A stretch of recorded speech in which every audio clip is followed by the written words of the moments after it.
sweetheart. Someday, kitty. Someday, kitty. Come on, someday, kitty.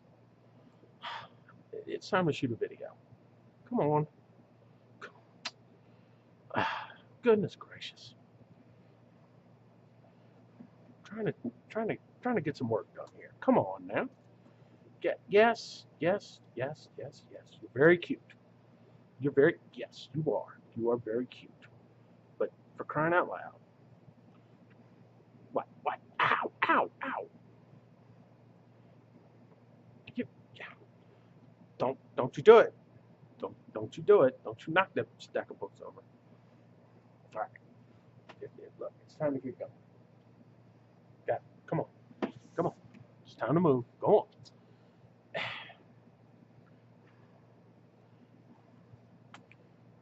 trying to work here.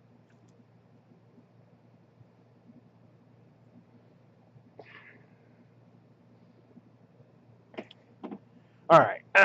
Okay. We're going to get started here. Come on. Go on. That's it. Get out of here. Anyway. Oh. All right. Wait a minute. Okay. Welcome back to the Someday Readings channel. I am the Someday Reader, and that was Someday Kitty. She's in the mood to be petted. They've had their dinner, and now they want some loving. So they naturally, of course, they invade the studio of your host, the Someday Reader, and threatened to knock over his stacks of books. Come on, Someday Kitty. Come on. I mean, come on, girl. I mean, look, at least get out of frame. Come over here. Come out of here. Come over here, out of frame. Come on. There we go. There you go. Okay, now I can continue on with this, and what we're going to do is today we're gonna depart a little bit from the norm here, because I am going to review a portable gaming system from the mid-1980s. And that portable gaming system is a SwordQuest, choose your own destiny, choose your own adventure type book. And this particular one, this is the Quest for the Dragon's Eye, and you'll notice here this little blue circle stamped right there. This is by Mr. Bill Fawcett, by the way.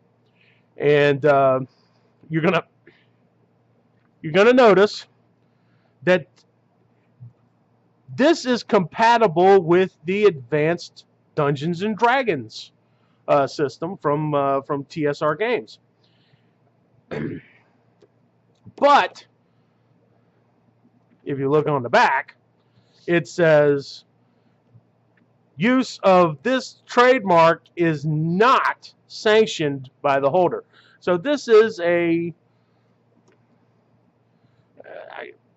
it's not really violating their trademark. It's not violating any rules. It's fully compatible with their system. And I described this as a portable gaming system, and that's exactly what this is. This came out in 1985, and it's part of the whole Choose Your Own Adventure fad, which continues on to this day. There are still Choose Your Own Adventure type books that are published, and this book right here is a game. It is a solo Dungeons and Dragons type adventure. And let me open this up here.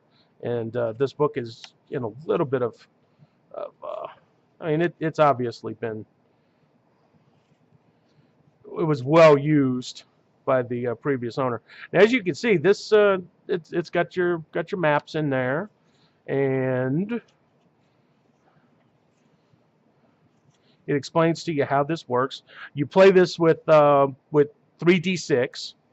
So you use, in fact, let's get over here. That explains the rules. And what you're going to see here,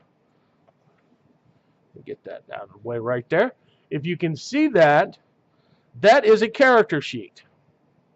So you would roll up a character, just like you would with a normal RPG, and then you're going to use the 3d6 or d6, whatever's called for in the text, to decide what's going to happen. Just like you were sitting around a table with a bunch of your friends playing Dungeons and Dragons, except it's you sitting by yourself at school during lunch or during class, if you were like me, sitting at the library, church, family functions. I mean, basically anywhere where you could find a nice little place to sit and read. And this is a full-on Dungeons and Dragons type adventure. I've mentioned that before. But the thing is that you can use this as a module for your role-playing game campaign. So you can, this is fully expandable and usable as a module for, you know, multiple players, obviously. And one of the things I want to point out here, this is because this is pretty impressive, at least in my mind, is, let me get my little bookmark out of the way there, and maybe you can see this.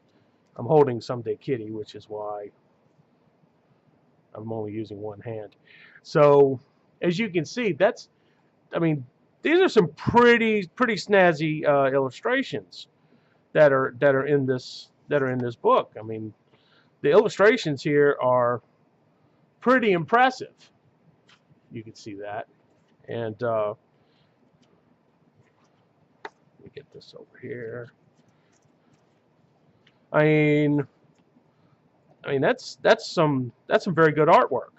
And as you can see, there's different, yeah, this thing's, like I said, this thing is well, this is what happens when you buy secondhand books.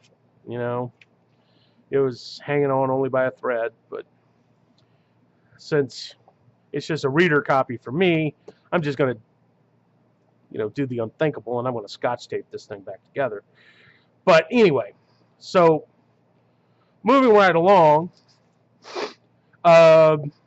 things of this nature are, I mean, they were really big back in the 1980s. They still remain kind of a thing, and in this day and age where you've got, you know, tons of entertainment at your fingertips on your phone or on a tablet, things like this seem a little archaic. But sometimes it's fun just to sit down with something like this. This was a unique idea when it first came out. In my mind, it still remains a rather unique idea of a book where you choose, where your actions are what move the story forward in whichever direction things take after you roll a die, or in some cases where you make a choice depending on the system that's being used. But things like this, and this one in particular, it's a pretty straightforward fantasy story. I mean, it's not, I mean, we're not looking at Tolkien or anything like that here. I mean, it's pretty straightforward.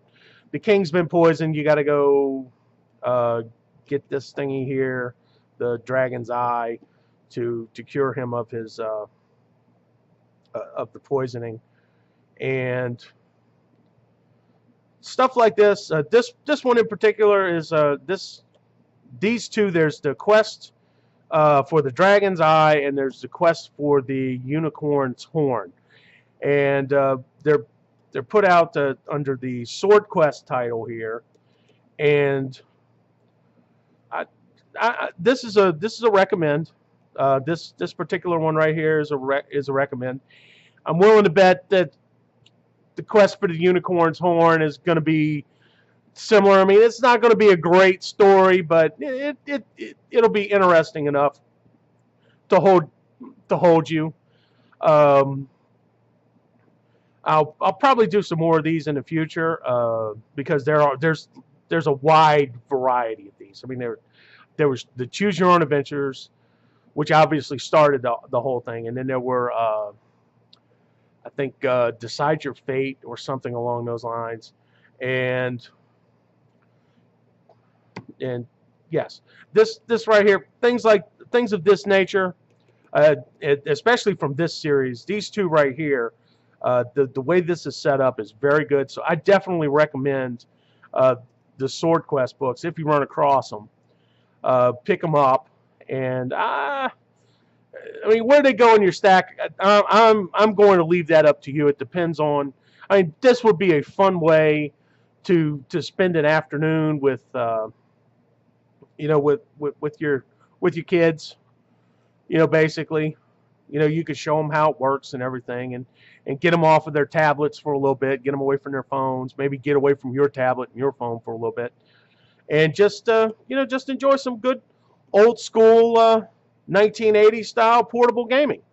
It's a text adventure, kind of like a Zork or Moon Mist or you know Hitchhiker's Guide to the Galaxy, which all came out from Infocom back in the mid-'80s. For those of you who might remember that. But on that note, I'm going to have to spend some time petting the cats here to get them calmed down. And well, thank you much for watching, and I will see you next time.